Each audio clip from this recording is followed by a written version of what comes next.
Thank you so much, David. First off, thanks to BHPhoto for welcoming me at this event. I have spoken many times for David at the event space, but it's great to see these larger events like this where you guys can stream around the world. Also want to thank Sony for getting me out here. I've been using their cameras for the last 10 years, and it's been a great learning experience in terms of all the gear that's come along and all the technology that makes my life easier.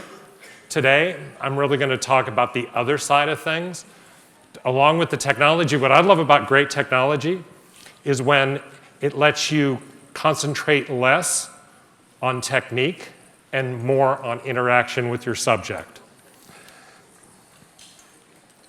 So with that, as a portrait photographer, I would say that 90% of your emphasis should be on the psychology of a portrait, how you deal with your subject, how you interact, how you get them to connect with you, and then 10% can be on the technique, but let that fade to the background.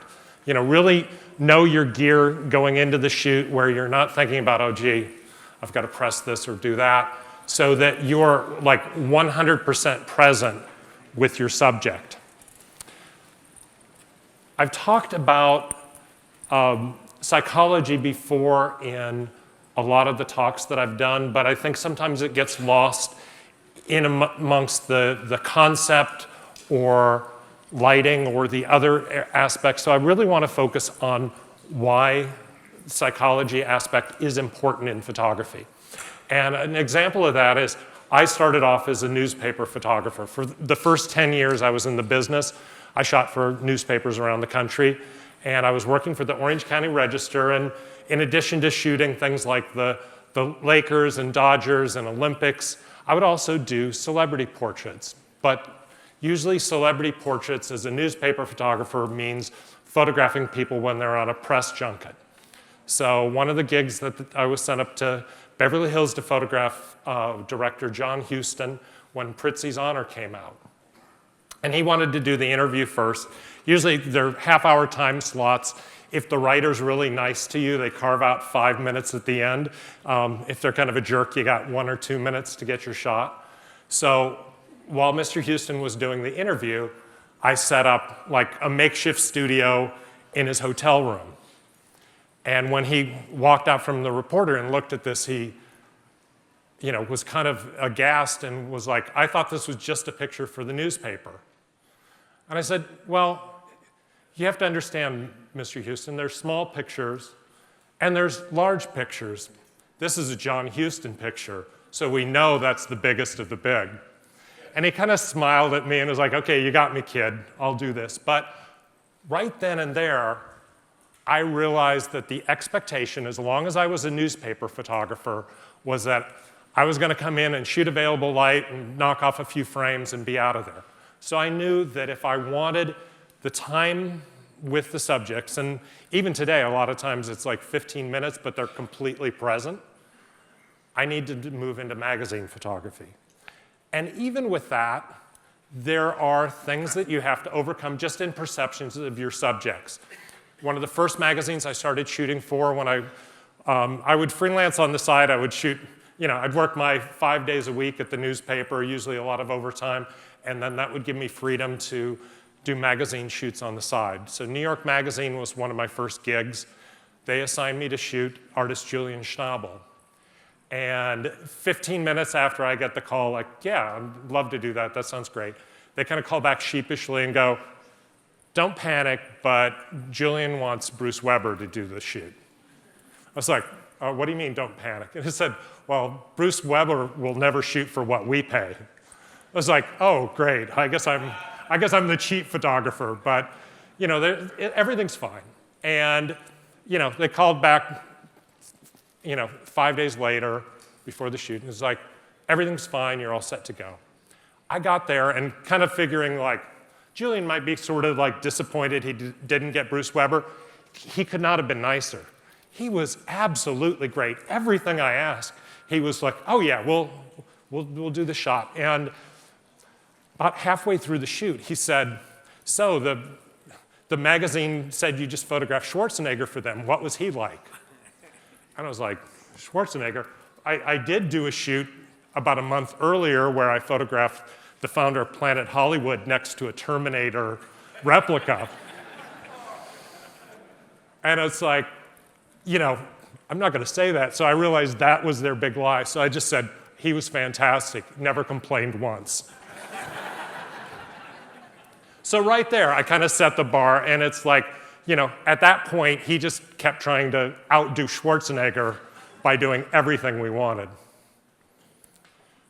You kind of have to know what your subject is like as well, because the approach that I would take, this is a Business Week cover shoot of Bill Gates, and the approach that I'm going to take with him is going to be different from somebody who really wants a big, showy presentation. I'm not going to give him tons of direction or do the Mike Myers, like, act like a cheetah, baby. Oh, yeah, come in here. Love it like that. It's like, no, it's kind of real straight and direct.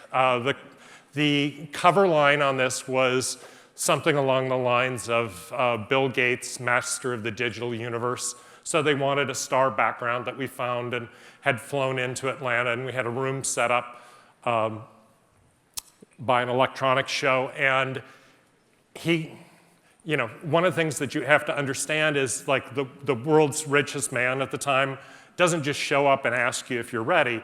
His assistant comes down half an hour before. So we had this set up, and the one thing that we really thought about is to make this play.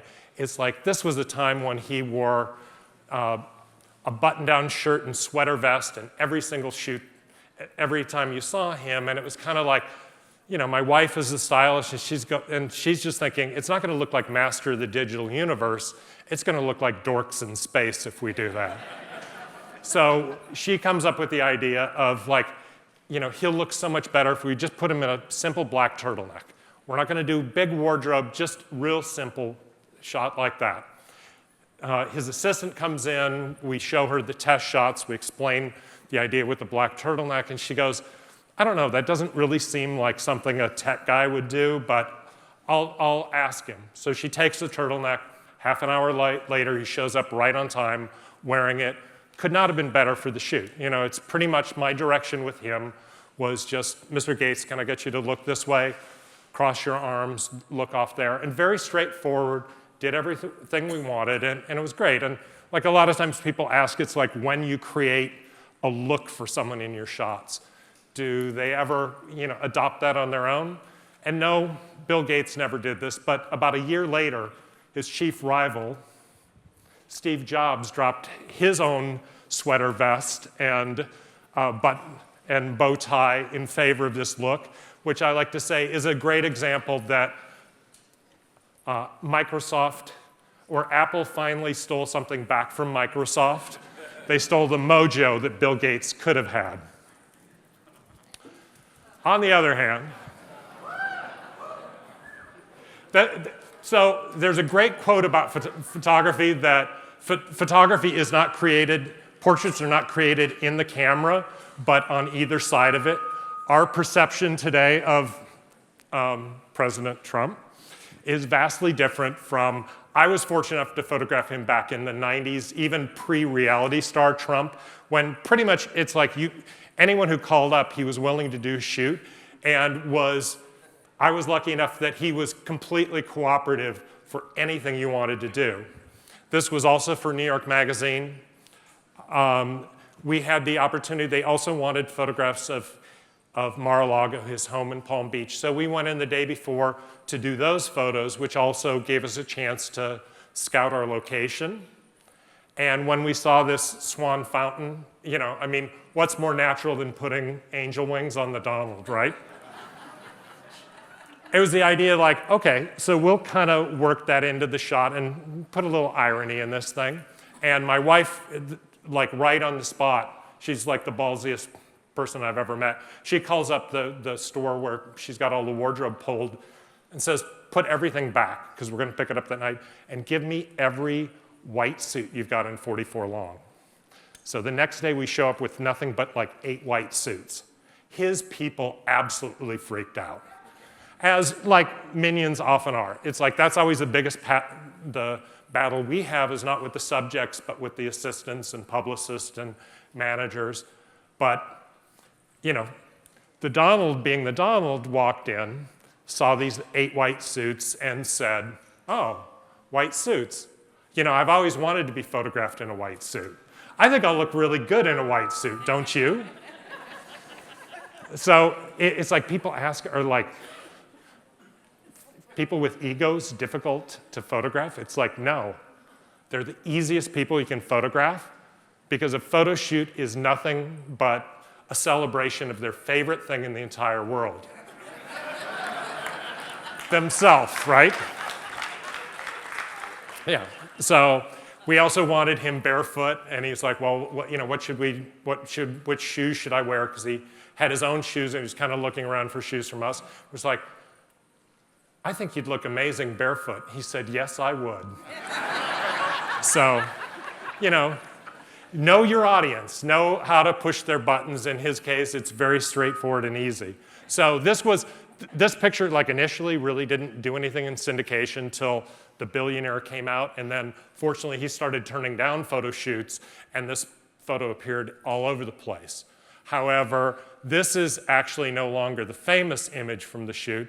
We also did, as this was the opening image, ran full page in New York Magazine, and on like the 4th page, the spread, you never go in just shooting like the one shot because you give alternatives, and you also want, if a story's gonna run 4 or 6 pages, you need other images to balance it out. So actually one of the pictures that ran on the 2nd spread, maybe a 1/4 page, has become the most famous image of them all, which is right here, the picture of he with his teenage daughter, Ivanka. And our perception of this, it's like everyone, all like late night TV shows use this as an example of like, Trump at his worst. But actually, what I will say from being there, this was an example of a very loving father who had a great relationship with his daughter. But again, that's how our perceptions of the subjects change what things are really about. Concepts are, sometimes the concept on a shoot is mine, sometimes it's dropped in my lap. I'm never too proud to, turn my back on a great idea, because a great idea is gonna work, whether it's my idea or the magazine's, it's gonna be great with the subject. So the concept behind this was Sir Richard Branson wearing a spacesuit on his private island. It doesn't get much better than that. So this is when Virgin Galactic was about to launch, shooting for Time magazine. He loves the concept as well. That's the other part of it. I'm gonna give some examples where I have to sell the concept, but he's all in on this. So we get everything going. Again, getting there early, just like trying to scout it out, know where we're gonna be. The last thing that you wanna do is have your subject see that you're indecisive, where you're like, where are we gonna shoot? You go there early and scout. And we had gone in the day before, found a beautiful place. That night I was having dinner with him, and starting off with small talk, you don't immediately want to jump into things. He actually brought up the idea. He said, so I understand, you found a spot for tomorrow. Where are we going to shoot?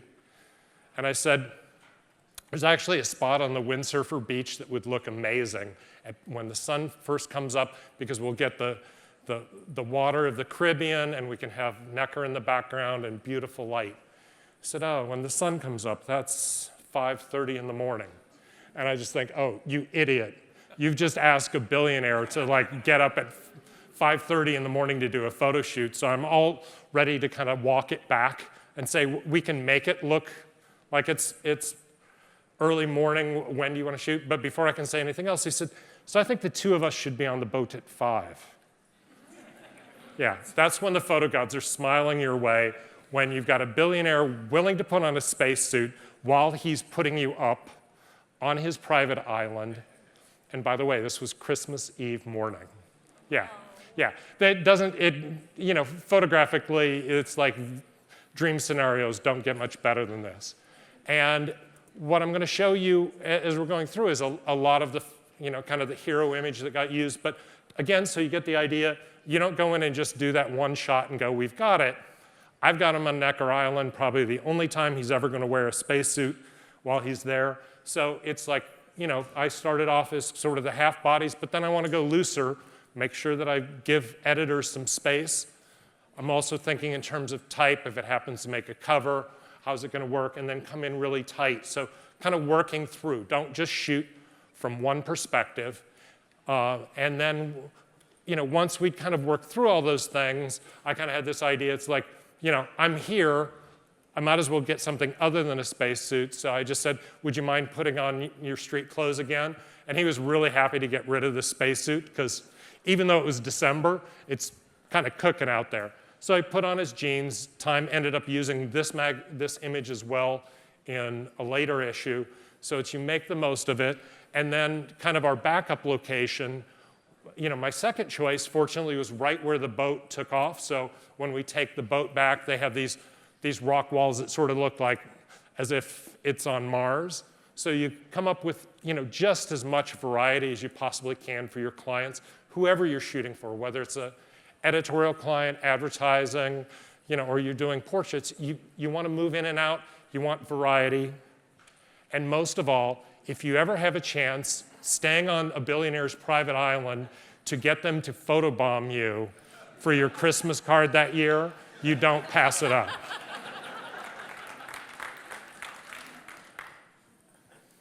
I get to photograph a lot of legends, and sadly, Miss Channing left us earlier this year, but I had the opportunity to photograph her for Entertainment Weekly. And as I was trying to think of different locations, yeah, she's in Miami, so we could do the beach, but she always had that, I always thought it had to be something kind of where we played off the showgirl routine. And there's what at the time was a really rundown section of Miami with some kind of seedy motels, but I love them because they had a Vegas feel. The flip side of them, I think most of them rented by the hour, so it was kind of seedy. We lied to them on the call sheet and said we were shooting, you know, at a resort, kind of with I think it's the Vanguard Hotel, the resort, when it's actually, you know, motel.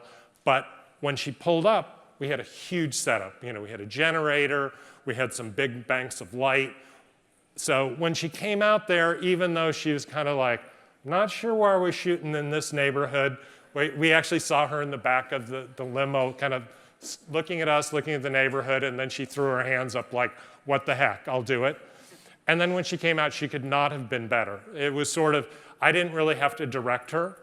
She saw the background and just kind of went through routines playing off of that. So that's an example of you kind of give the concept that your subject can really play off of and work from there.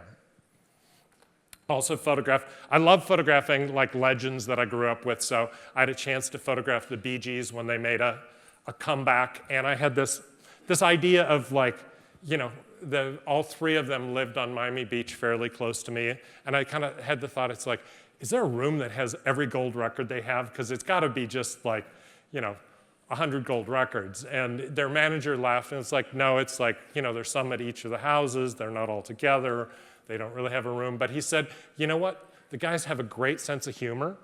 They'll do almost anything you want.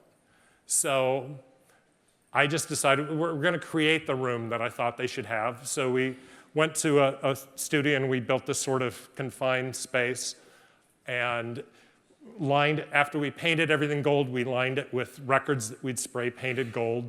And sometimes people, it's like, I get asked a lot now, it's like, well, can't you just do that in post? You know, shoot them on green screen and add all that stuff in? And yes, you can, but what you're gonna miss out on is that moment when the Bee Gees walk in and laugh hysterically because they realize they're being photographed by a crazy man.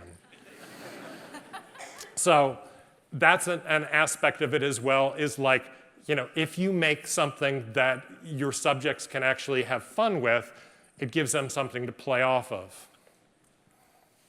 Another legend I was fortunate enough to photograph, if you happen to grow up in the 60s, the first exercise guru on the planet was Jack LaLanne. He used to be on TV first thing in the morning. And I photographed lots of people who I like, as I like to say, refuse to grow old, and kind of thinking in terms of, if that was ever a bigger project or book, who did I absolutely have to have in there? And it's Jack LaLanne. So we contacted him, and again, sort of selling yourself to get the shoot. This was not an assignment. This wasn't set with a magazine. I couldn't pass it up. I had to reach out to them. So I explained what I wanted to do. They said, well, you have to understand, at the time, Jack was 93 years old. He gets a lot of these requests every single week, but we will present it to him. Can't make you any promises, but we'll put it in front of him. So I just gave them a link to my website with all the portraits I'd done of athletes, because I figure it's like, don't tell them what you want to do, show them. 5 minutes later, they called back and said, Jack wants to know when you can be out here. So fortunately, I was going to be going out to California later that month, and so we set it up and did the shoot. And I just want to really do, as I'm looking for locations, things that are a tribute to this great man. So this is, I discovered things that I didn't know going in, which is every time you go into a gym and you see pulley-based exercise equipment, that was his design. He was the first person to incorporate pulleys with exercise equipment. Before that, it was all free weights. So this is some of his equipment from an old Jack LaLanne fitness center, along with some memorabilia.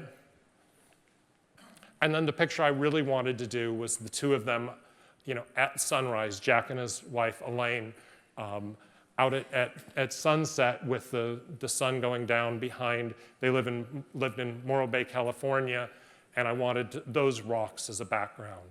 So you just kind of lay things out. You want to play things so it's comfortable for your subject. I rarely really push people through. A lot of times I'll say, this is what we want to do. We'll do some pictures around the house, and at the end, we want to do this.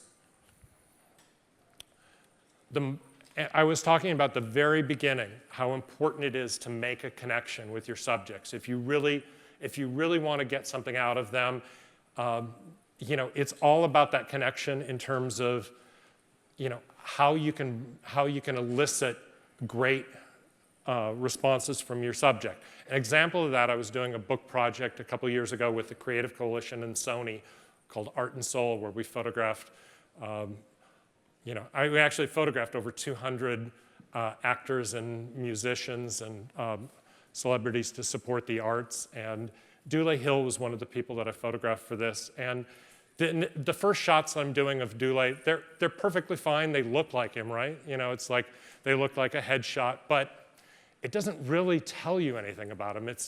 There's nothing interesting about it other than, yeah, that kind of looks like him. But I don't over-research the people that I photograph, but I look for that weird, quirky thing. I'm not going to talk through their filmography and ask them all the questions everybody else does, but I'm going through his IMDb page, and it's like it just jumps out that, he's a proficient tap dancer. So I was like, okay, so, once we've done these pictures, and he goes, is there anything else? I said, yeah, I got to ask you about tap dance. And suddenly, his whole mood changed. His face turned into a giant smile. And he said, when I was growing up, Gregory Hines was my idol. And I got to know the family, and I got to know Gregory. And he said the biggest tribute I was ever given was when Gregory passed away, his widow asked me to tap dance at his funeral. At that point, this is no longer me doing a photo shoot. This is him thinking about his inspiration. And I think when you can put people in that place, wonderful things happen. So suddenly he says, well, do you want to see? Your answer, I'll tell you right now, is always yes. It's always yes. So he proceeds to tap dance on carpet in sneakers, and any one of these pictures is far better than those earlier shots I did, right? So it's getting better, but we're not done. So, he's winded. He's like, you got it? And I was like, that was amazing. Do you want to do more? It's like, okay. So then we start, he starts just sort of doing things, by pure improvisation. I'm not leading him into this stuff. It's like suddenly, this isn't a photo shoot with me trying to make demands of him. This is just him thinking about his inspiration, and we come up with this. And I'm often asked, it's like, how do you get people to do these things? Like, how did you create that picture of him with his hands up? And I said, I asked him about tap dancing. And people are always, okay, fine, don't tell me. But now you can see that's how one thing leads to the next. So what that means is the most important buttons you can push on a shoot are not on your camera, they're on your subject. So an example of that, this was a People magazine shoot of Dwayne Wade, and this was near the end of our shoot. I just set up, in addition to doing an environmental portrait for them, I also set up a black backdrop at his house, and we're doing these shots, and he's kind of like doing what his kid sister calls sexy D Wade. So he's kind of raising an eyebrow like this, and it's cool. But I want to bring out a little bit more out of him. And when you're photographing athletes, you can't just come up to them and say, let's do a shot. I want you to look like a winner or look heroic or let's see victory. What you have to do is kind of plant the seed in their mind. So I had this gold-plated or gold-painted basketball left over from a shoot we did as Shaquille O'Neal. And I just had this idea. It's like, you know what I'm going to do? I'm going to set this up so he thinks in the right mind frame. So as I hand him this basketball, he's like, oh, this is really cool. Why'd you do this? And it's like, I don't know. It just kind of reminds me of the NBA championship trophy. And this is on the eve of the NBA Finals. He's got 104-degree fever, but he's willing to do the shoot. But as soon as I say NBA trophy, he's not thinking about any of that stuff. He's holding this, and suddenly he's in the right mind frame where he is thinking about victory and ahead. And sure enough, almost, I think 2 weeks to the day that we did this photograph, the Heat had beat the Dallas Mavericks, and he was holding the championship trophy up just about like you see right here. And I don't want to say that it was all me, but maybe just a little bit. And sometimes you just have to rely on people you photographed before to get the right things out of your subject. I like to refer to it as peer pressure, can be a good thing. So also on that Art and Soul project, I'd photograph David Hyde Pierce, who just has this amazing face. It's almost like sculpture. It's like, you're walking into a gallery, and however you go around him, it's this great face. So we had done this picture. Maybe 6 months later, I'm up in New York City. A friend of mine who runs the Broadway channel said, we're doing an interview with Kelsey Grammer. Would he be good for your book? And it's like, absolutely. So I show up, and now I can kind of sell him on what we're doing. So we show examples of the portraits we've already done. And you'd load the deck. You don't know how far he's going to go into it, so I made sure the third image he came to was David.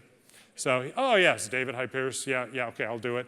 So we had shot, I swear to God, 8 photographs. And, it was sort of like the shots of Dule Hill. It kind of looked like Kelsey Grammer, but it wasn't much of an image when he started to walk away. And he said, certainly you must have it by now. And before he could leave the set, I shot back. Usually I'm pretty respectful, but I knew I didn't have the image. And I also knew Kelsey could handle it when I said, yeah, I suppose, though, David Hyde Pierce was much better.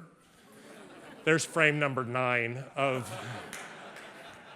Kelsey Grammer, a very sheepish Kelsey Grammer, realizing he's been upstaged by his co-star. So yeah, use peer pressure to your advantage. Sometimes the location is even the key. And unknowingly, this was a shoot for Draft magazine of, it was their first anniversary cover. And we were going back and forth on all of the locations. They were throwing out things like the W, and his people didn't like that, and I didn't, and I looked a little bit in terms of like Randy Quaid, and he's like this big kind of burly guy, and I read that after making Last Picture Show, that was really like his big debut, he moved to Hollywood and then couldn't get work, where at one point he was even working as a janitor on Hollywood Boulevard. Well, I'm not going to ask him to like, recreate that, but I'm starting to think of like, what would be important from that era. So there's this great old bar that dates back to Charlie Chaplin and Douglas Fairbanks called Musso and Frank's Grills. You see it in a lot of TV series these days and stuff. It just has this great old Hollywood look. And to me, that seemed like the right place. So, they were in an impasse, and I just threw out, just ask him how he feels about Musso and Frank. And immediately they called back, and it was like, he loves it. That's great. The shoot's on. So we get out, and you kind of want your subject to be a part of this whole thing. So, one thing, he's a bigger guy than I am, and I went to the bar to look for glasses, and all they had were these like itty bitty beer snifters sort of things, and it's like, that's not going to work. So I was looking around, and I never thought that we'd have to bring glassware to a bar, and then I see like the perfect glass in back. I was like, that's great, and they're like, this is a cocktail shaker. This is like 30 ounces. It's like perfect. It's great. So ask him, what type of beer he would like. And he said, oh, I think I would go for a Guinness. So again, you want your subject to make the call. And he was, as we're doing the variations for the cover, he pounded down, a couple of these 30-ounce Guinness, which, another tip, like for you guys here, when you're photographing celebrities, a little alcohol goes a long way. So by the time we've done all the variations for the cover, suddenly he's like, we're in the next spot, and he's showing beer tricks. So, it's like all about putting your subject in the right frame of mind. Jason Biggs of American Pie fame, photographing him, and again, it's like I'm not necessarily looking for like the hippest, newest bar. It's like this was a older bar in Burbank, but we just kind of love the feel of it. The extra directly next to him, the butt right over him, is our art director, Kevin. And then on either side, those were our paid extras at $1 beer apiece. So yes, even in Los Angeles, you can find good talent at a good price. I also photograph lots of executives, and it's like anything I can do to get somebody out of their office. This is the vice president of Burger King, and they said, we can get the king for the shoot. I was like, awesome, perfect, that's great. I'd like to photograph them in a restaurant, because there was a Burger King that was like 2 blocks from the headquarters. And like, we can't do that, he'll get mobbed. And I'm like, the VP? It's like, no, the king. So we ended up doing this in their cafeteria, which serves nothing but Burger King. So it was absolutely perfect. And then, a lot of what you want to do in prep for a shoot is set the table for your subjects, literally, figuratively in this case. And I just said, it's all I really gave them in terms of direction was, you're two great friends having lunch together, enjoy it. And as you can see, the Burger King did not lose that smile the entire shoot. And sometimes you really have to push and sell your ideas as well. So an example of this is the amazing Randy. I was photographing him for the second time. This is for Esquire magazine. So I want to come up with like a really cool concept, because I want them to run the picture big.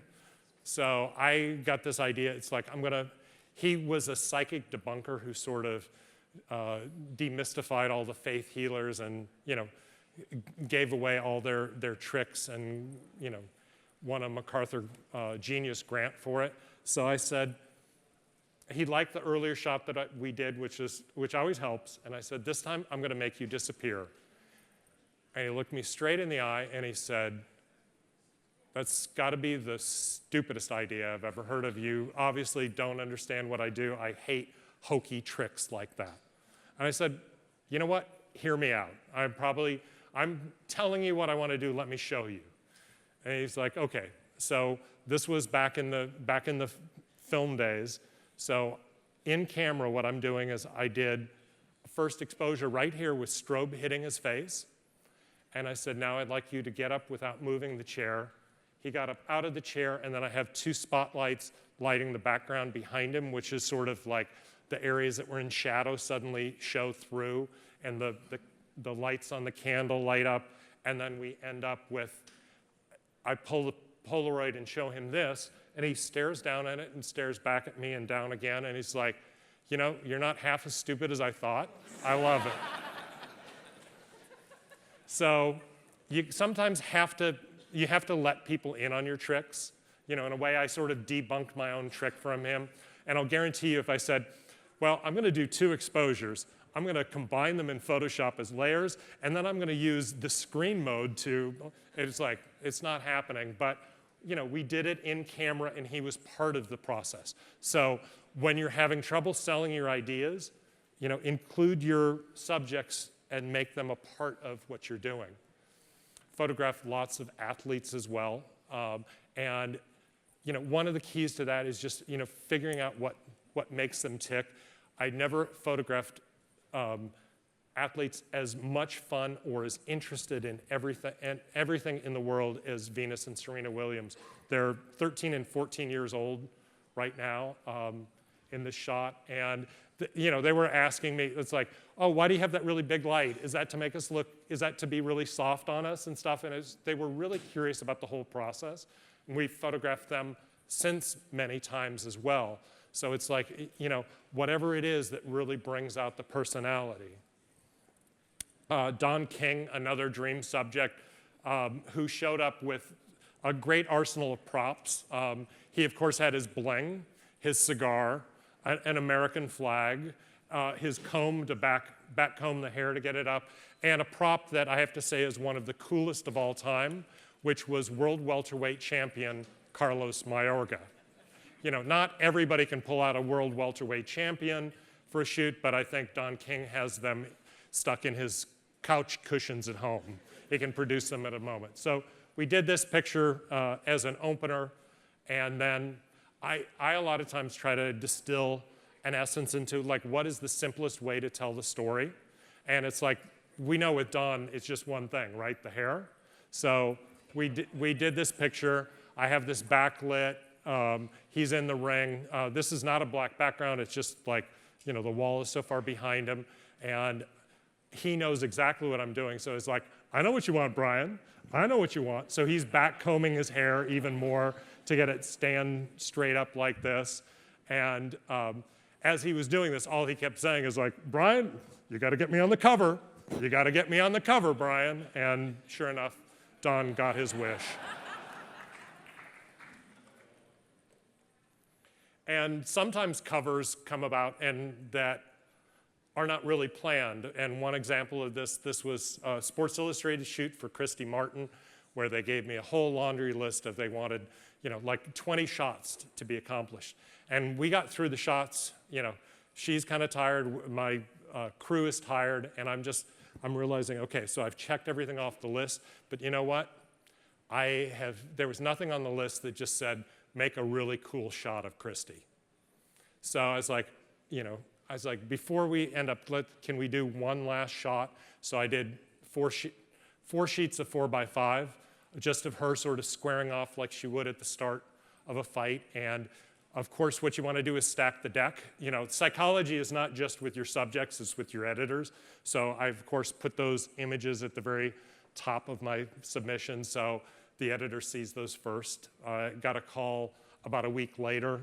They were in production, and he's like, hey, congratulations, you got the cover, and it's not even a shot we asked for. So he acknowledged that, like, you know, this shot was not on his list of 20 things he wanted, but it was like, you always want to make sure that you walk away with something that you're proud of. And I'll guarantee you, without this, I would not have had the cover.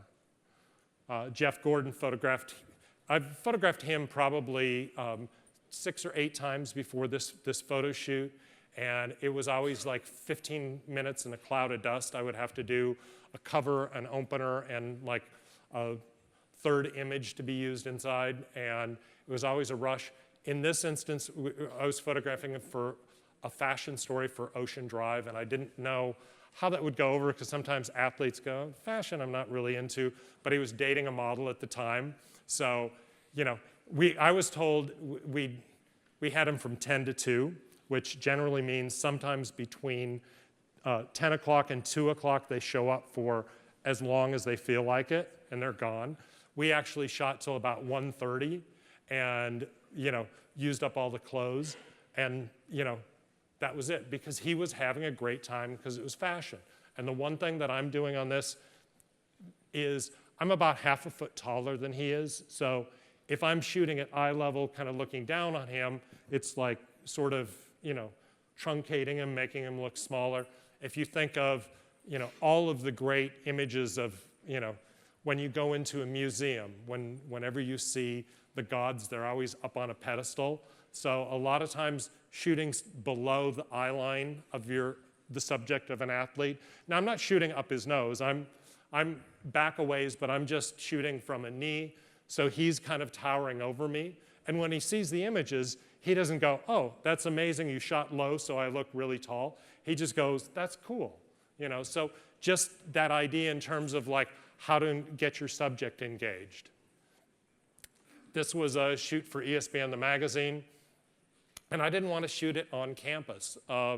We had a limited time. This was Darius Rice from University of Miami, and I had an hour to do the shoot. If I do it on campus, he's bored with it at the training facility. He's there all the time. So I found this basketball court underneath the freeway overpass that was 20 minutes away. So I'd rather have, you know, you figure it out, 20 minutes drive each way, 20 minutes to shoot. I'd rather have 20 minutes of the subject really being engaged than them being semi-bored for an hour. And they loved it. We probably ended up shooting probably closer to 35, 40 minutes anyway, just because it was an interesting spot. Camilo Villegas is known for doing the Spider-Man shot, but what you normally don't see, you're normally used to seeing it as he lines up a putt with a 600 millimeter lens on a course. Because I'm there to do it as a cover shoot for Golf Magazine, we do a twist on it where he's doing something familiar, but we're doing it in a different way, where we're shooting it at 24 millimeters, where I'm lying, you know, right in front of the cup, right in front of him. It's that thing is like breaking out where you let somebody do something that they're familiar with, but you do a different take on it. This is Albert Bell for Newsweek magazine. This is when he was kind of known as the bad boy in baseball. Earlier that year, I think or the previous season, he'd thrown a ball at a photographer and got in a fight with a writer. So he kind of had this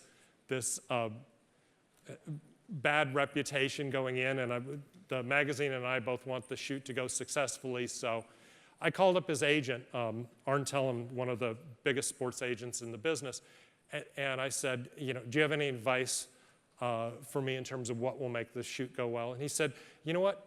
He's really misunderstood. He's one of the nicest clients I have. He just likes to be included in the process, something we were talking about earlier. He doesn't like people to come up and go, oh, come over and do this. He said, just go and introduce yourself, explain what you'd like to do, and he'll be great. And so, you know, we were set up. I saw him walk up. I walked up and I said, hello, Mr. Bell, I'm Brian Smith from Newsweek. He's like, yeah, no, I was expecting you. He's like, what are we going to do? And I said, well, I have this idea that the whole headline in this is that no pitcher wants to pitch to you, and you're the most feared batter in baseball. And he's like, yeah, that's true. And I said, so I want to do this from the perspective of a ball coming in, and you're just about to hit it out of the park. And he's like, how are you going to do that? I was like, let me show you. So this is shot with a fisheye lens. Probably the one cardinal rule of photography: if you do a portrait with a fisheye lens, you never show your subject, right? But I also felt like he wasn't had problems communicating with people before, so, I want him to be part of the process. I don't want to try to sneak this image in. I want him to be good with it. So this was, again, the film era. I pulled a Polaroid, show it to him, and he goes, wow, I see what you mean. That's cool. Let's do it. So it's like he was part of the process and was great. And my favorite part of the shoot is as we're shooting him, as often happens, we're set up, but there's press photographers in the background kind of, they're watching a shoot go on, and they start kind of creeping up to shoot over my shoulder, which drives me crazy. And suddenly he goes, hold on one second, and holds up his finger and wags it at the guys. And I turned around and I saw them all go. So again, make your subject part of the process and make it about them. When you're photographing groups, it's like, I was talking earlier about shooting fast. It's like, this was University of Miami backfield, that's Ed Reed in the center. And I had, even though this is Sports Illustrated, I had 10 minutes to do this shoot. And as we're set up, of course, I have this pre-lit with assistants. We're all ready to go, and I'm just waiting for them to come in. Ed and the first 4 guys on the end show up first, and he's like, where's everybody else? And the 2, were lagging 2 minutes behind, and he's like, are you kidding me? This is for Sports Illustrated, and you're late. You guys are in back. So, that was perfect to me. It's like I didn't want them all in one line anyway, but you kind of, when you're doing a group, look for the alpha male and let them direct. Here's Shaquille O'Neal, the first use of that gold basketball. This was in the lobby of the Delano Hotel. A lot of times when you're photographing famous celebrities, they want to do the shoot, all their media at once. So he was going to do an interview with ESPN and the Delano, so he wants to do the shoot there. And I know there's this chair right in the lobby that's this huge, 8 or 10 foot chair that you sit in and you look like you're a munchkin or something. But, for Shaquille O'Neal, it's perfect size. So we set this up, and they said they can't close the lobby for us. But what they didn't say is they didn't limit me to how much gear I could take. So I showed up with 4 6-foot Octabanks, and I'm only using one of them, but I put all 4 across and draped silk behind it, so we basically have half of the room cordoned off, so it's just us. So, because normally, the kiss of death, when you're photographing anybody famous and somebody wants to come up and shake their hand or do a photo, your shoot is over. And sure enough, there's one of the hotel guests, so even though we had this area off, one of the hotel guests heard that Shaquille O'Neal was coming, and he kept kind of circling past us every 15 minutes to see if Shaq had shown up yet. And, and under any other circumstances, I never would have let this happen, but if the guy who wants to meet Shaquille O'Neal is Jamie Foxx, you shoot the damn picture. So, and this was really just one frame. Jamie has no idea that I'm shooting full body. I think he figures doing this. So notice he's up on his tiptoes. And does it really matter? So this gentleman just asked that I mentioned in the film days, we used to shoot Polaroids to preview the images. Now it is so much easier with digital where you can either show people your LCD, or if you're tethered up, you show them a screen where it just, that's old school because I've been doing this for 35 years, but now it's far easier with digital. The one thing that I will say with digital is that I try to avoid generally having a full-on tethering situation where people are jumping back and forth and looking at the images. I'd rather just let somebody see a couple images so they know what we're doing and they're not fixated on the whole shoot coming through. But let them see what you're doing. How whatever technology you want to include. Yes. He's asking if I'm ever starstruck or if there's ever a time my brain can't function. And right now, I'm drawing a blank.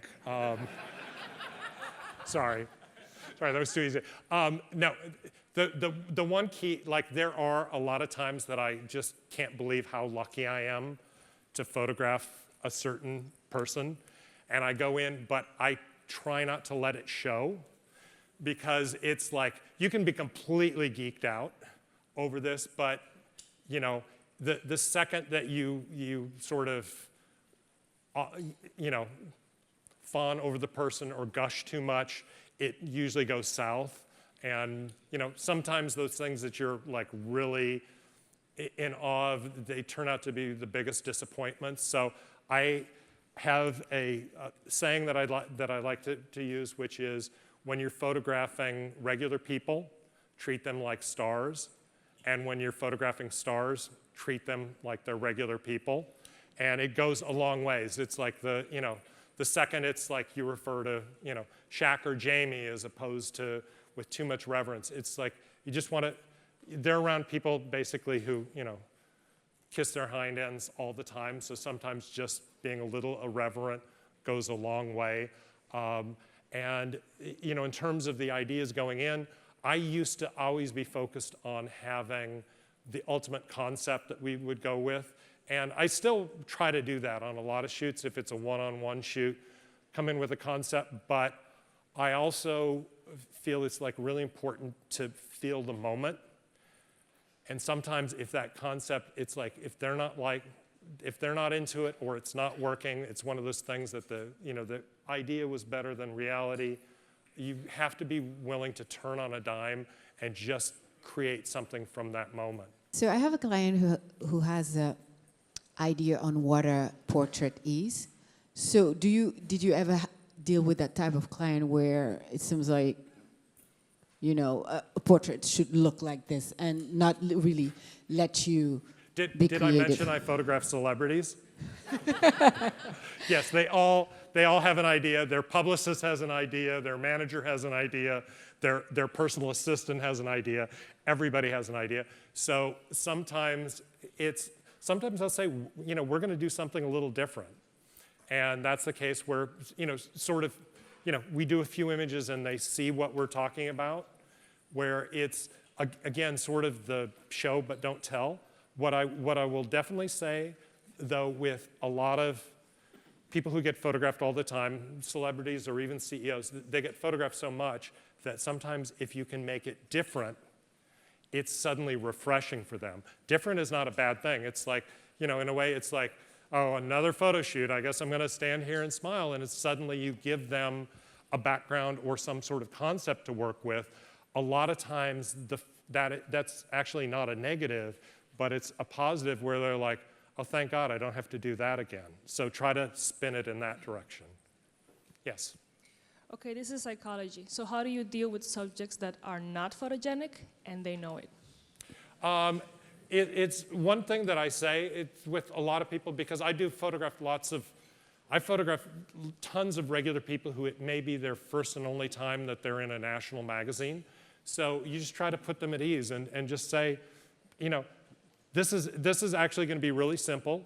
I've never killed anyone in the process of doing this yet. You know, don't worry about this. We're going to get through this, and I'm going to make you look great. And one of the things that I try to do when I'm photographing people who are not in front of a camera a lot is I try not to over-direct them. You know, for instance, I don't come through it. It's like, so I want you to put a hand in the pocket, push your elbow out, push your chin. Like once you start going through too much stuff like this, a lot of times my direction would be, can I get you to stand over here against this wall? Or would you sit in this chair for me? And we start with what they're doing, and then I make really minor changes. It's like somebody who's really uncomfortable in front of a camera, you don't want to go, no, that looks terrible. No, completely change it. You just want to tweak it a little bit at a time and give them positive feedback as you go through. In terms of my direction on a shoot, a lot of times it's just giving, you know, nudging people in the right direction. Like, you know, look up toward that light. Probably the biggest thing that I see with a lot of people, they're like self-conscious and they're like, oh, my chin looks terrible, and they start to do this, and it's like, well, you're going to create a double chin. What we want you to do is we want you to sort of like lean forward and look the light, and the light's going to come down here, and you're going to have a nice drop off. And when they see that, they get more comfortable. It's like sort of the magic that happens is somebody who in their mind is completely unphotogenic, and the first image you show them is like the nicest image they've seen of themselves, and suddenly, you know, your job is really to show the beauty that's within them, because everybody's beautiful in their own way. It's just however you can enhance that and bring that out in the person you're photographing. Yeah. Yes, sir. Thank you. Yes, so I was wondering if you could relate an experience or give some words of wisdom about how to recover when a photo shoot starts really going south. Like, how do you? Boy, I am a master at that. You asked the right guy. Well, so, you know, one example that I showed there earlier was the amazing Randy who thought I had the stupidest concept of all time. That's not the only time that's happened. That's probably the best example of us sticking to it. A lot of times it's like, you know, I will be honest, a lot of times the concepts they really, really hate are not necessarily mine. It's what I have to do for the magazine. So it's kind of like, you know, once we've done that and it's going really badly and they're uncomfortable, I was like, yeah, you know, that's not working. Let's do something else. And usually what I do is I really pare it down at that point. You know, let's just do a nice tight portrait of you. And we do that and they get a little more comfortable. And then, you know, maybe we're like, you know what, it'd look great against this wall, and you kind of expand it out. And I think that's the idea of kind of being with the moment and sensing what your subject wants. Try to figure out what they hate about it. It's easier sometimes. It's like, for me, if it's like not my idea that I'm not wedded to, but I have to realize that as well. It's like if something that like I really want and they're not into it, it might be a case we do a whole bunch of other shots and then they're like, okay, is that good? And it's like, you know what, let's go back to that first idea because we probably didn't have it. And sometimes it's like going back to that when they're comfortable is the right way to do. But I also sometimes structure a shoot that way. As long as it's not one of those where they warn me like you could have like 10 frames of this guy, I usually try to start off with a simpler image and then build up. That's a good way of really kind of like, you know, starting really simple and then building to more complex. Yes? Hi, my name is Zach Rubin. Nice to be speaking with you. I have a passion project that I want to undergo that involves photographing male celebrities. Okay. I don't shoot with a publication. I don't shoot with any media sources. I plan to shoot for my own personal photo book. Okay. What is my outlet to break into the world of photographing celebrities as a nobody, basically? It's really tough. The best way you can do that is find some sort of partner. I mentioned the book that I did with the Creative Coalition, where it's like if the concept of your project is something that would make sense for a charity, if there's some charity that can help draw people in. I mean, everybody, you know, wants to feel good about a project. The reason that project was so successful is basically the concept was, the whole idea was find ways to support arts and arts education, which is pretty much near and dear to everybody's art, you know, idea. So even though I had photographed a lot of people, it's like the fact that I was working, you know, with an organization, it definitely helped. Just making cold calls is really, really tough. The best thing is like if you start with, you know, however you do it, if you start with some of the smaller celebrities and then you have the images that you can show the bigger ones, but you will run into the times where, you know, we pitched Art and Soul to some, what I would call sort of mid-tier talent, and they were like, no, who's bigger in this? And it's like, you know, you kind of like, okay, so these Oscar winners we have are not bigger than you. So everybody kind of looks at that. But I would say the best thing is like, you know, find some way that it can be a project that is in conjunction with a charity and has a positive result that way. We had somebody else here with, yes, right there. Curious, in a shoot like this with Shaq, who determines the wardrobe? Because obviously, if he Yeah. shows up in a pair of sweats, Absolutely great question. Normally, that's one thing that I talk about, but I was sticking to psychology, but that is a great question. So my wife is a stylist. Normally, she's pulling clothes for the talent, but you don't just go into Macy's and go, we need a suit for a guy who's 7'1" and 350 pounds probably at that point.